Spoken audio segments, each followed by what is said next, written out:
Welcome to David's Progress. Welcome, guys. Today, let's talk about Peter. Yeah, Jesus' disciple. I think I have a thing for Jesus' disciples. We all have that one friend, right? That if you met him at a particular time or her at a particular time in their lives, you would never believe that who they are is the opposite of what you saw. So, look at Peter. If you met Peter when he was denying Jesus after the cock crew, is it crew or crowed? After the cock crowed, would you have believed that it was the same guy who would cut someone's ear for Jesus? No, because you're just like, what? How can it be the same guy? Or worse still, would you have believed that it was the same guy who would speak to 3,000 people on the day of Pentecost? It's weird, right? Now, the point I'm trying to make is, you don't judge people by the first time you met them. You should never do that.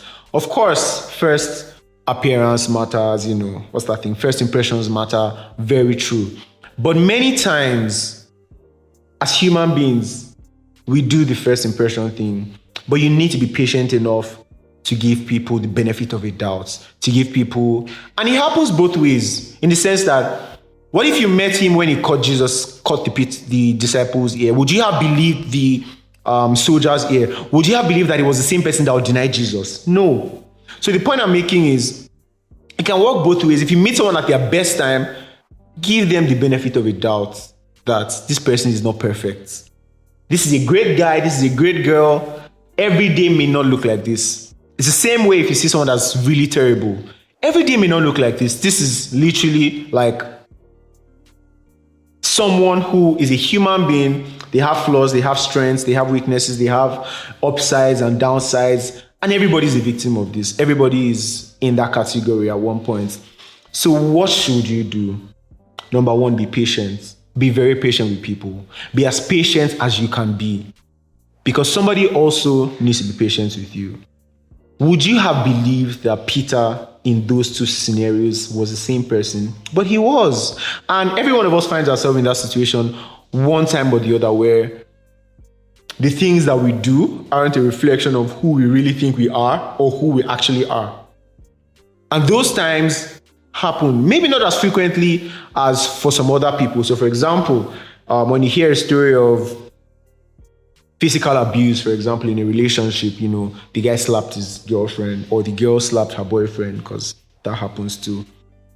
And you're just like, abuser, abuser, abuser. Of course, you're not wrong to think that, but you want to be patient enough to be double sure that it wasn't something that happened in the moment. Why? It's because you also have a weakness. And it may not be that glaring. It may be something else that doesn't even show up in the first 1 week of meeting you, or even in the first 1 year of meeting you. I'm telling you, yeah, it happens. 1 year of meeting you. Now, am I trying to say, am I trying to say when somebody abuses you in a relationship, don't walk away? No, that's not what I'm saying. I'm saying you want to be patient enough to the most reasonable extent.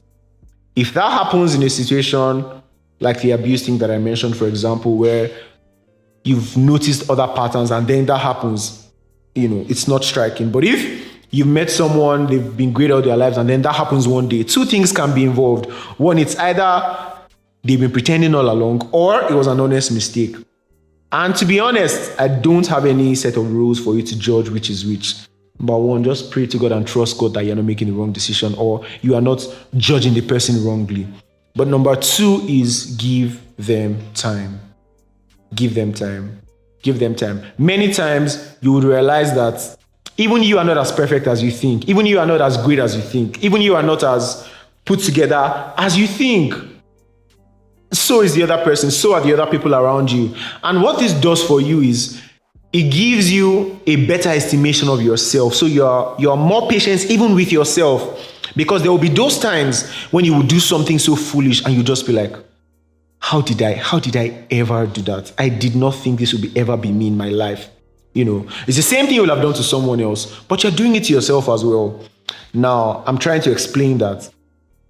Give yourself some time. Be patient with yourself. Be patient with people. We're human beings. We can be very foolish. These things happen. give yourself time. Give other people time too, because we need it. And pray for them. Pray for them. You don't know how people can react in certain circumstances, because those circumstances may never come up. So this is not even me saying, date for 6 years so you can truly test the person, or you have to be friends with someone for long enough before you go into business with them. It doesn't always happen like that. That's why, as a believer, there's such a thing as discernment, such that you don't even need 2 minutes to be with someone. As they are coming to you, the Holy Ghost will just reveal them to you. Yeah, it happens. You need to be in touch with your human spirit. You need to be in touch with the Holy Ghost at work in you, so that these things can be easier for you. But the point eventually is, number one, be patient with people. If Jesus gave up on Peter after the cock crowed, after the denial, that wouldn't have been the best thing, of course. We know that. But Jesus prayed for him. That's another thing you should do. Pray for your friends. Pray for that person that you are really, really hoping the best out of, but the person did something really bad. And you're just like, what? I didn't expect this from you. You're disappointed. All of those things. Pray for them. Pray for them, because it might be you one day. It might just be you, and you want to receive that same level of patience. You want to receive that same level of accommodation. You want to receive that same level of grace. If you met Peter at the day he denied Jesus, you probably won't have believed. But every one of us is Peter. I am Peter. You are Peter. We find ourselves in those situations. What we want is grace. What we want is extend the hand of trust. Believe the best of me. There are people that shouldn't happen to, and I'm not here to say you should do that for every human being. You want to be discerning enough to know when to do that and when not to do that. But as a rule of thumb, I think it's good to think about people that way. It's also going to help you when people make mistakes. You don't overestimate what they can do. So you put somebody on a pedestal, you're just like, Peter, this guy, hey, he cannot even Peter didn't believe he was going to deny Jesus. So you would have those people that you're just like, forget. If all my friends betray me, not Soji, not Bora, not this person, not, but give allowance.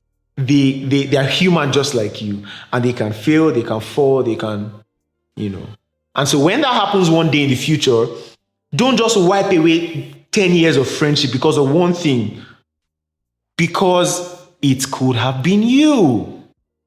I sounded like Pasty. It could have been you. So, give some grace, give some grace, give some grace. All right? Have a great week.